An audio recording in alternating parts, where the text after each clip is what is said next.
Kita percaya sama STY. Ya, Kita dukung dengan hal-hal yang positif. Ada keyakinan proses naturalisasinya nanti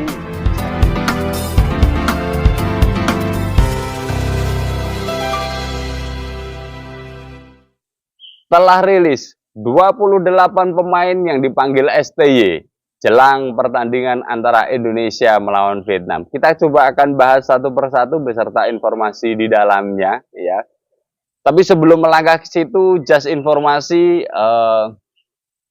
tiket pre-sale sudah sold out, sudah habis, ya. Artinya ya minimal 15.000 penonton sudah masuk ke GBK, terus kemudian yang reguler juga sekitar 15.000 sudah habis juga tiketnya. Jadi penonton sekitar 30.000 sudah dipastikan masuk ke Gelora Bung Karno untuk bisa menonton timnas. Jadi masih ada sisa sekitar 30.000 tiket, ya. Waktu masih ada, teman-teman yang mau meramaikan timnas, dukung timnas, langsung di stadion. Saya pikir bisa membeli tiketnya di kitagaruda.id dan idbookmyshow.com, ya. Di sana sudah ada cara-caranya untuk membeli tiket, ya. Dan media sosial, ya, para netizen juga sudah mulai menunjukkan auranya, ya. Kita dukung dengan hal-hal yang positif terkait apapun yang diambil PSSI, keputusan yang diambil PSSI ataupun STY, terutama dalam pemanggilan 28 pemain ini, ya. Kita mulai dari sektor penjaga gawang. Dari penjaga gawang ada Nadeo, ada Emriandi, ada satu lagi Adi Satrio.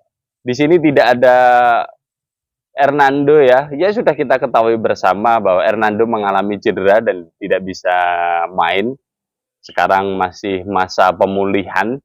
Semoga saja Hernando cepat sembuh, cepat pulih dan bisa bertanding lagi bersama klubnya dan untuk tim nasional Indonesia. Berkaitan ketiga pemain penjaga gawang ini, ya kalau yang dicari pengalaman, Nadeo sih. Nadeo sudah banyak sekali capsnya untuk timnas. Akan tetapi jika performernya baru naik, memang Adi Satrio juga punya catatan yang bagus bersama PSIS. Sekarang PSIS masuk di 4 besar. Dia di posisi, PSIS berada di posisi ketiga, dan ini merupakan prestasi atau penampilan yang bagus dari Adi Satrio. Kemudian di sektor belakang, STY memanggil 11 pemain. Wow, kaya pilihan sekali. Memanggil 11 pemain belakang itu ya luar biasa. Artinya ini yang dikatakan STY berulang-ulang kali. STY menginginkan ada 2 tim, ya, timnas yang kualitasnya setara, sehingga jika ada halangan atau apapun itu, jika dipanggil, STY masih punya alternatif dengan kualitas yang sama bagusnya. Misalkan dari sektor belakang ini ada satu pemain yang tidak dipanggil, yaitu Sain Patinama, karena juga mengalami cedera. Dan dengan absennya Sain Patinama, STY tidak begitu gusar, galau, pusing, ya. Karena di situ masih ada Arhan Pratama, terus kemudian pemain yang baru ini ada Natanco, ya. Kita coba bacakan dari 11 nama pemain belakang yang dipanggil. Ada Elkan Bagot, terus kemudian Jay Itses, Justin Hubner, Nathan Cho, Jordi Amat, Sandy Walsh, Asnawi Mangku Alam, Pratama Arhan, Wahyu Prasetyo, Rizky Ridho, dan Edo Febriansyah. Ya, dari pemain ini yang benar-benar baru atau yang kemarin tidak dipanggil saat timnas mengikuti perhelatan Piala Asia adalah Edo Febriansyah. Dan memang Edo ini penampilannya baru up-upnya ya di Persib ya. Semoga nanti juga ketika dikasih kepercayaan Sintayong bisa menjawab dengan penampilan terbaiknya. Yang menjadi menarik di sini ada Nathan Cho. Nathan Cho itu proses naturalisasinya belum selesai, tapi Sintayong berani memanggil dan memasukkan ke daftar. Apalagi nanti kalau ini kan baru pemanggilan. Ya, belum pendaftaran. Pendaftaran akan dilakukan tanggal 13 maksimal ya. Terus kemudian pengambilan sumpah akan dilakukan konon katanya tanggal 12. Jadi kita masih melihat ya update-update yang nanti akan terjadi, apakah Nathan Cho secara personality Nathan Cho ini bisa dimainkan ya, sehat, bugar, punya teknik yang baik, bermain di Heerenveen gitu. Akan tetapi persoalan administratif inilah nanti yang bisa menjadi kendala. Akan tetapi juga kita bisa melihat ketika Sintayong berani memanggil memasukkan 28 pemain ini, ada keyakinan proses naturalisasinya nanti bisa rampung dan bisa didaftarkan untuk pertandingan kualifikasi Piala Dunia ini. Terus kemudian Elkan Bagot beberapa pertandingan bersama Bristol juga menunjukkan permainan yang bagus, bahkan sempat membuat assist juga ya. Jay Itzes, Venezia baru up-upnya, sekarang peringkatnya di nomor 2 Seri B dan potensi untuk melaju ke Serie A-nya sangat tinggi, sangat besar, dan ini merupakan fondasi mental yang kuat dari Jay Itzes. Semoga saja nanti bisa berkontribusi juga ya Jay Itzes. Terus kemudian Jordi Amat, Sandy Walsh ya, Asnawi, Pratama Arhan baru adaptasi di klub-klub barunya, dan tapi kedua pemain ini kan memang sudah langganan timnas, jadi secara adaptasi saya pikir tidak perlu adaptasi yang lama ya. Terus kemudian Rizky Ridho bersama Persija, memang Persija penampilannya baru turun, akan tetapi Rizky Ridho adalah Rizky Ridho yang punya ketenangan ya, taktis dalam permainannya. Kemudian ya bola-bola atas juga lumayan oke, meskipun di salah satu penampilannya pada Piala Asia sempat melawan Irak kalau nggak salah ya, sempat duel heading kemudian kalah, terus kemudian ada bola liar dan ditendang, terjadilah gol untuk Irak. Tapi di luar itu Rizky Ridho adalah pemain muda punya Indonesia yang punya ketenangan dan teknik yang cukup bagus. Kemudian di lini tengah yang dipanggil Ivar Jenner, Mark Locke, Yance Sayuri, Yakob Sayuri, Marcelino Ferdinand, Ricky Kambuaya, Tom Haye. Ivar Jenner, Marcelino, ya ini dua pemain yang memang harus ada, karena kalau tidak ada nanti pincang lagi ya. Kita pelengkapnya ada Mark Locke, Yance Sayuri, dua bersaudara ini menarik, sama-sama dipanggil. Dan ya kalau yang sudah bermain di timnas kan Yakob Sayuri yang kemarin sempat mendapatkan penghargaan sebagai pemain assist terbaik di kejuaraan Piala Asia ya. Artinya ini semoga saja bisa menambah kepercayaan diri juga bagi Yakob Sayuri untuk nanti ketika diturunkan menghadapi Vietnam, punya determinasi, punya skill, dan ini bisa dimanfaatkan atau dioptimalkan dalam pertandingan tersebut. Terus kemudian yang menjadi menarik juga Tom Haye. Tom Haye ini statusnya hampir sama dengan Nathan Cho, dan ya sekali lagi ketika Sintayong berani memasukkan ini pasti ada alasannya. Ini bukan asal manggil, saya pikir ya. Kalau asal manggil ya nanti kita berjudi bisa ya syukur, enggak ya enggak apa-apa. Ini kan profesional. Maksudnya profesional itu sudah diperhitungkan, saya yakin. Dan dengan kehadiran dari Tom Haye inilah yang nanti akan jadi pembeda. Yang akan permainan timnas akan jauh lebih tenang, jauh lebih hidup, jauh lebih bisa memegang bola. Terus kemudian nanti akan muncul umpan-umpan yang memanjakan pemain depan. Karena pemain senilai 52 miliar ini ya memang keren. Apalagi beberapa penampilan bersama Heerenveen akhir-akhir ini kan cukup bagus, menciptakan gol, menciptakan assist ya, dan membawa Heerenveen ke jalur kemenangan.